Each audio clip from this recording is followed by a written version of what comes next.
Beautiful thing about relationships is that we have different interests, and I feel like that's the one thing that I love the most about relationships is that there are people coming from different backgrounds with their own interests, and they get to engage with one another and learn about one another. But sometimes our interests aren't particularly in line, and maybe they're very different from what we are, right? And the hobbies that come into play are part of those interests.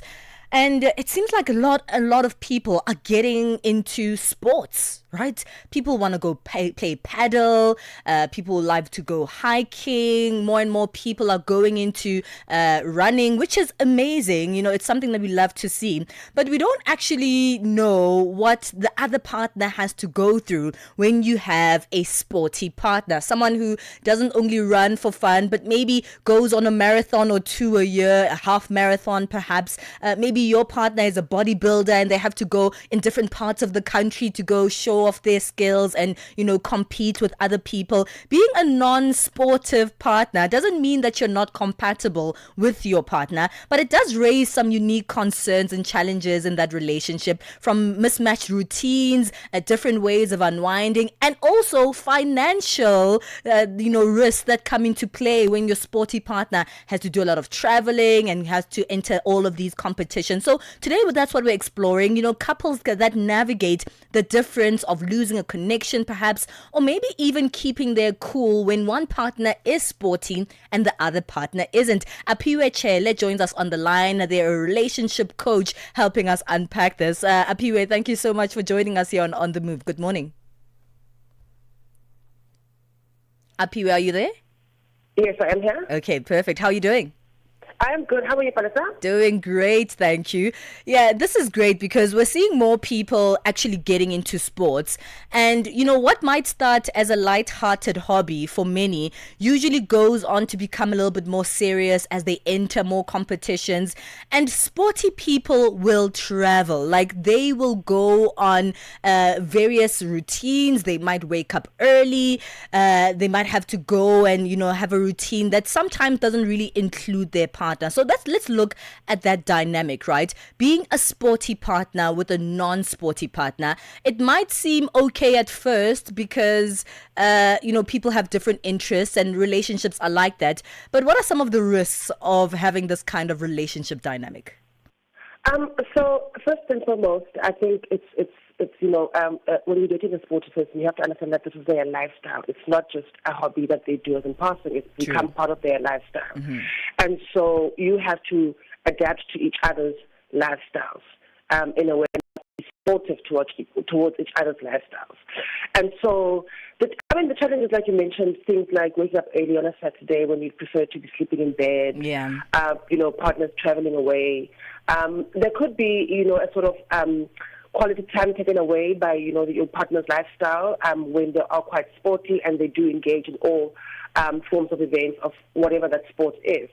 So there's quality time taken away, and so that is a challenge that you're going to start having in the relationship. But there's a way to address that challenge, to say, okay, you are away on a Saturday morning from 4 a.m. and you're only back at 11. How do we then find a way to, bridge that gap of the time taken away that we could be spending together?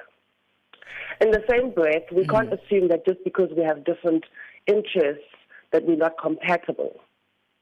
So when you start looking at it as a problem, you then find a problem. Okay, let's start with this, because I like how you started. You say it's not just a hobby, it's a lifestyle. And sometimes it does start off as a hobby and goes into becoming a lifestyle.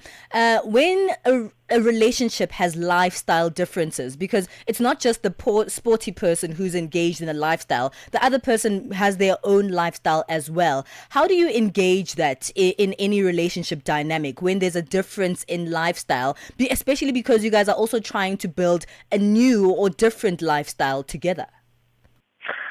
The thing is, you have the common things that are your deal breakers or your non-deal breakers.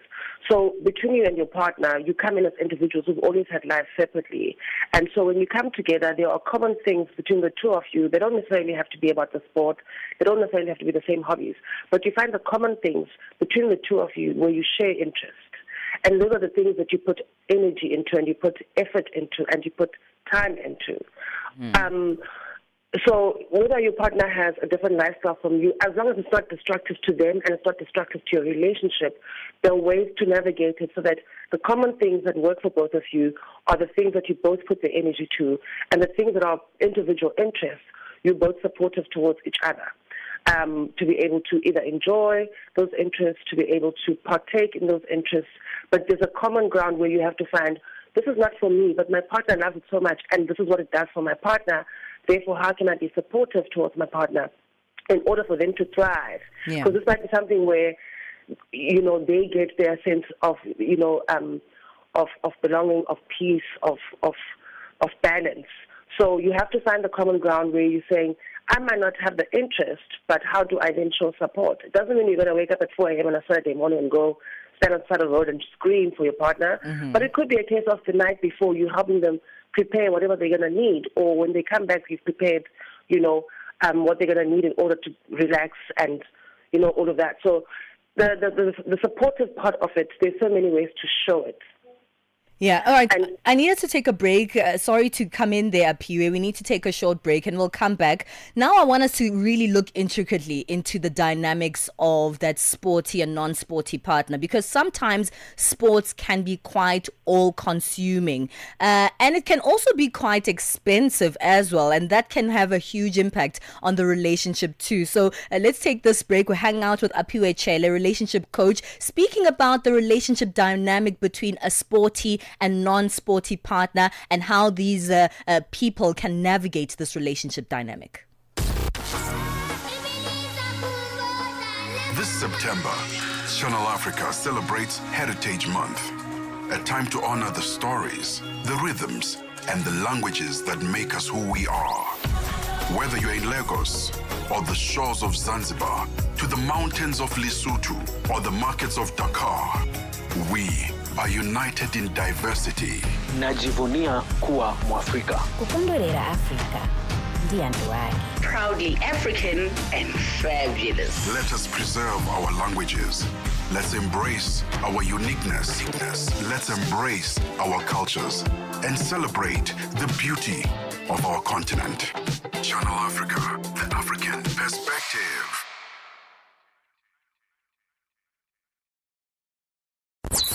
9 to 12 midday, Central African Time.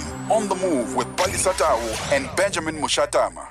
All right, so maybe your partner is a runner, perhaps a bodybuilder, a hiker, or maybe you're the partner who's the sporty one, and you're in a relationship with someone that isn't sporty, that brings on its own unique set of challenges. We're taking a look about this with Aphiwe Tshele, who's a relationship coach, helping us navigate the differences without losing the connection between the partners in this dynamic of a relationship.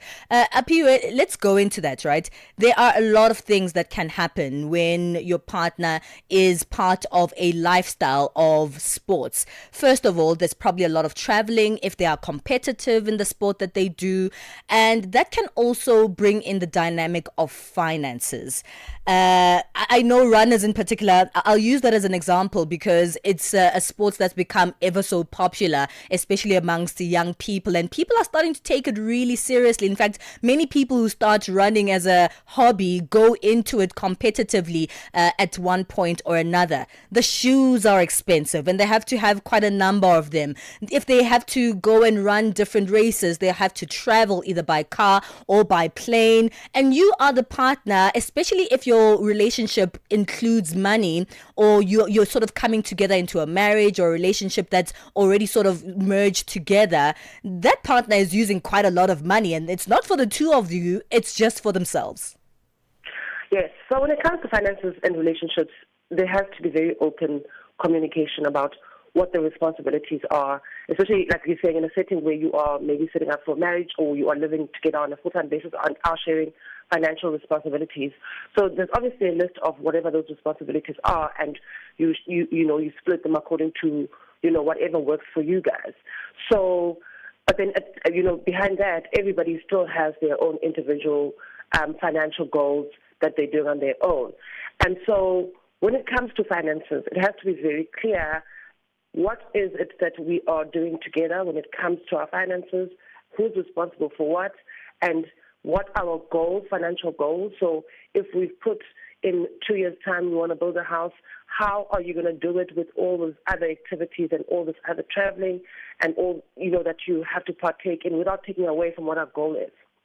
Yeah. So I know it's very hard because it's like, okay, but you can miss, one race, you can miss one event, you can miss one tournament. But for them, those are the things that add up the value, maybe to compete on a professional level. Yeah. So if they miss one, then, they don't get to qualify. So you have to be very clear about what your financial goals are, how you guys are splitting your financial responsibilities, and then whatever is access to that, then you have access to be able to use it to fund the hobby. Yeah. But it mustn't take away from the things that need to be happening within the home. And next thing, you can't afford, to your part of your responsibilities because you've overspent on a lifestyle event. Well, let's also look at the life of the non-sporty partner. They probably have their own lifestyle things that they might engage in. Maybe they do have their own hobbies as well. But sometimes, the sporty partner's routine can be all-consuming. When the non-sporty partner starts feeling like they actually don't really have a place in the life of their sporty partner because they don't get to see them often, by the time they wake up, the sporty partner has already gone on their run or to the gym or wherever they need to go to prepare. Maybe they also do it in the evening as well. And then on the weekends, they have a race. So there isn't a lot of quality time together. When the other partner starts feeling that, the sport itself has consumed the lives of their partner and they don't have a place, then the real problem arises. How do you engage in a conversation that alleviates this? Honestly, I think, being honest to say, I have no issues with you and you finding a lifestyle and enjoying your lifestyle. However, this is where it's taking away from our relationship. How do we then balance this relationship so that I'm not starting to feel like I'm being drained by your lifestyle? And it's a honest conversations are always going to be difficult conversations. Yeah. So if you are feeling like you now no longer have your time with your partner, you're now no longer building anything with your partner because they are, building somewhere else, a lifestyle that works for them, then there's a problem, obviously, in the relationship. And the only way you can fix any problem is by coming and being honest about the fact that we do have a problem. How do we address this problem? Can you miss races that aren't necessarily impacting your marathon streak to qualify for like a Comrades, for instance? Mm-hmm. Or can you miss an event that's in Cape Town that is a non-factor to your performance within the sport? Because there are some of these events that are not necessarily events that people go to because it's going to impact what they are working towards. Just because it's part of their lifestyle, they know, okay, our club is going here, or so they go because it's part of their community. They belong to a community. They don't necessarily lose anything by missing out. And so once you start having those real open conversations, you can come back and say, you know what, I don't have to do this. Or the alternative is sometimes what happens is that you can travel with your partner, especially when it's traveling, around the country. Yeah. You travel with your partner, but then when you get to the destination, you go and enjoy your own interests while your partner, is enjoying their own interests. So there's compromises like that can be made. However, it then goes back to, can we financially afford for us to be traveling every other week or every other month to these events together for me to enjoy what I need to enjoy and for you to enjoy what you need to enjoy? Let's speak about apologies. Let's speak about reconnection pulse points because we're about to wrap up the conversation. For that relationship dynamic, even though there's nothing particularly wrong and, both parties have their own interests, they're pursuing them and they're thriving in the relationship, there has to be a point where it's not about anyone's hobbies, anyone's lifestyle choices, anyone's sport, and the relationship itself needs to be given the energy that is necessary. How does this relationship, the people in this relationship dynamic, create those reconnection pulse points? Put the most effort, put the most amount of time in the things where you are that are common and you both enjoy. Mm-hmm. So when you know that you might be lacking somewhere because of something that's outside of the things that you both enjoy, then when you do put the effort into the things that you enjoy, you go 150%. You're not doing, out of routine. You're not doing out of, I know she'll like this. You're actually doing it with intention that I know I take away from this relationship in this sense, but when I put back in 150%. So the things that are very common to you guys, those are the things that will reconnect you, that will make you both enjoy having each other. And they're probably normally the things that probably you fell in love with to begin with before discovering the other side. So if those things are intense, and if you put 100% effort and you put 150% effort in those things, there's never other factors won't take away from the core of the foundation of that relationship. Yeah. Well, really quickly before we wrap up, also, we speak a lot about support, the support of the non-sporty partner to the sporty partner. But how can the sporty partner also try their best to show support and interest in the hobbies and the lifestyle choices of the other partner? The same thing, when you know what your partner's interests are, you always find little ways to show them that you are mindful of the fact that this is something they're interested in. So let's say, your partner is interested in pottery. They're interested, which is a very different environment kind of activity. Yeah. When you notice something that will, put a smile on your partner's face without them pointing it out to you, that's how you show the support. Or when you find ways to be mindful, man, of your partner's interests, and not have to be forced to show support, and to be able to compromise in the same manner that you expect them to compromise for you. Of course. To be able to compromise. Some people will think, okay, the hobby is boring, but you don't go and say, okay, I think your hobby is boring. Of course. Say, tell me more. Show me what is interesting about this, because I've never actually been interested in that kind of thing. So you take initiative and effort to learn about it so that you know how to support your partner. I love You're not that. going to be able to support anyone if you don't understand what it is that they do. True. And why they do it. Yeah. All right, Aphiwe, where can we interest. find you on social media before we wrap up this conversation? On all socials, I'm Aphiwe Tshele. All right. Across all platforms. Well, thank you so much for hanging out with us and helping us in this conversation. I think it's a very interesting dynamic, especially because we're seeing more and more people showing an avid interest in being sporty as a hobby. That's Aphiwe Tshele, who's a relationship coach. How do you navigate the dynamic of a non-sporty or a sporty partner?